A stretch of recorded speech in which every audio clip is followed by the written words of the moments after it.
Assalamualaikum traders, this is Apik Trader. Untuk video kali ni aku nak share kat korang semua aku punya post analysis dekat counter ETH. Counter ETH ni aku dah entry 2 minggu lepas. Dah 3 minggu lepas dah aku entry. Dan 2 minggu lepas tak silap aku 2 minggu lepas lah aku entry counter ETH ni. Dan aku close pun almost 2 weeks ago. Agak lama jugalah, tapi baru hari ni saja aku ada kesempatan untuk buat video post analysis. Dan macam biasa, aku akan bagi tahu korang semua kat mana aku entry, sebab apa aku entry, dan kat mana aku exit dan sebab apa aku exit. Okay? Dan hopefully korang dapat belajar something lah daripada video aku ni. Okay? So jom kita terus jump into the chart dan kita buat analysis candle by candle .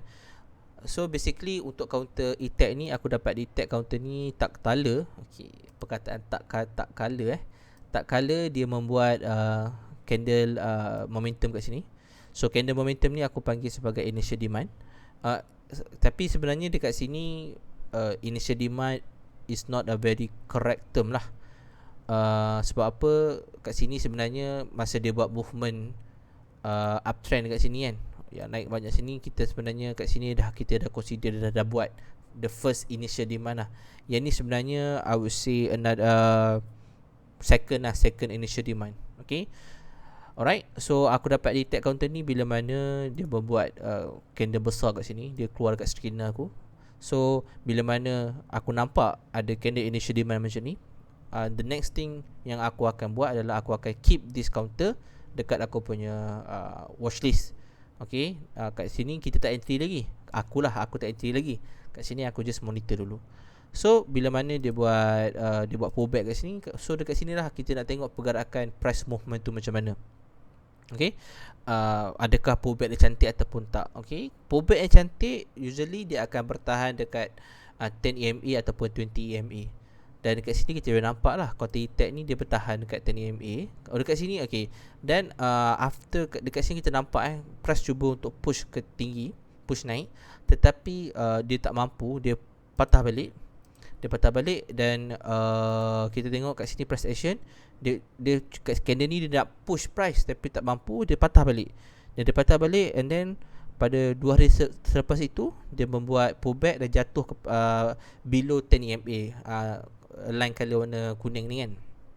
Okay, tapi still overall pullback dia still nampak okay, tak ada nampak red flag apa-apa. So kat sini aku just keep monitor. And then pada dekat sini aku dah nampak dah, kita boleh nampak dia punya penurunan volume kat sini. Dekat sini penurunan volume yang sangat cantik. Dan bila mana okay, first kali aku nak mention dekat sini, bila kita tengok pullback kan, sebenarnya apa yang kita nak tengok adalah kekurangan volatility terhadap counter tersebut. Bila mana counter tu pullback, kita nak tengok volatility counter tersebut dah makin kurang. So bila dah makin kurang, bila mana buyer dan seller dah tak bergaduh sesama mereka, kita nak tengok selepas itu apa yang terjadi. Adakah dia buyer menunjukkan yang dia lagi kuat ataupun seller yang menunjukkan dia lagi kuat. Itulah fungsi pullback sebenarnya. Fungsi pullback adalah kita nak tengok sama ada counter tersebut dah rendah ke belum dia punya volatility. So bila kita nampak ada price action macam ni, kita dah tahu dah, counter ETH ni nampak volume dah kurang, price pun candle pun dah makin lama makin kecil, makin tight. So dekat sini kita boleh interpret bahawasanya volatility counter ni dah rendah. Okay, so the next step, bila aku nampak macam ni, the next step yang aku nak tengok adalah kita nak tengok siapa yang akan proof, buyer ataupun seller yang akan menunjukkan kekuatan. So pada hari Isnin, aku nampak ada satu candle yang dia dah break out this small range.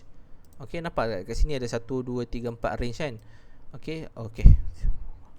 So maybe aku guna box lagi mudah So aku nampak dia dah break out this range. Okay, di range 4 candle range ni. So aku pun take my entry dekat sini. Very simple trade, tak ada complicated. Kita hanya bermain dengan price movement saja. Okay, so aku ambil entry dekat 330. Dan mungkin kat sini aku entry masih sebelum dia breakout range ni lagi. Okay, kalau lagi tepat kita akan entry dekat 340 lah. 340 ni maybe dia lagi tepat lah sebab dia breakout range ni. Tapi aku entry pun not sebab apa, aku dapat alert yang volume dia dah melebihi volume semalam. So aku dapat alert, aku terus entry. Tak ada hesitation lah kat situ, sebab itu memang cara aku trade. Okay, dan aku trade this trade, and then alhamdulillah keesokan harinya dia terus menjarak naik. Okay, 13% in one day. So dekat sini, okay, sebelum dia buat kenaikan, kat mana aku letak stop loss aku. Okay, so untuk counter attack ni, okay, kita perasan counter attack ni counter 34 sen kan. So aku entry dekat 330. Aku punya stop loss betul-betul dekat bawah, dia punya dekat sini lah, kat area sini 6% macam tu. Aku ambil the low of the previous candle lah kat, kita boleh je nak letak kat sini, dekat the low of the candle kan, the low of the day of the candle. But bagi aku, kalau letak sini nampak macam aku rasa terlampau tight. Okay, so aku letak kat bawah ni lah. Okay, dekat 6% punya stop loss. Okay, that is kat situ aku punya stop loss. Okay, lagi sekali aku nak pesan, sebelum kita entry, kita kena make sure yang bahawa kita dah tahu dah kalau trade tu jadi, kat mana kita nak exit. Okay, ramai trader yang entry tanpa tahu kat mana dia nak exit. Sebab itulah ramai trader yang block out dia punya account. Okay, so kat situ aku punya SL. Dan pada keesokan harinya dia dia naik kan, dia buat mencanak naik. Dan aku actually sebelum, okay, aku dah take, aku jual half position aku dekat line kuning ni. So line kuning ni line apa? Line kuning ni lah dia punya 52 weeks high resistance. Okay, kalau kita scroll zoom out sikit, aku dah mark up dah mark dia punya 52 weeks high. So dekat sini, so memang lepas aku entry ni, aku memang dah plan dah, kalau dia hit line kuning ni, aku akan ambil half position. Aku akan jual half of my position. Memang aku dah plan lah. Okay, memang aku dah plan. So aku take half, and then bila mana, okay, this is one of the rules yang aku apply dalam aku punya trading system.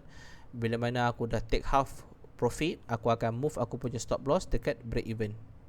Okay, dan another rules yang aku dah buat sekarang ni, bila mana aku entry aku punya trade, aku akan entry aku terus aku punya stop loss.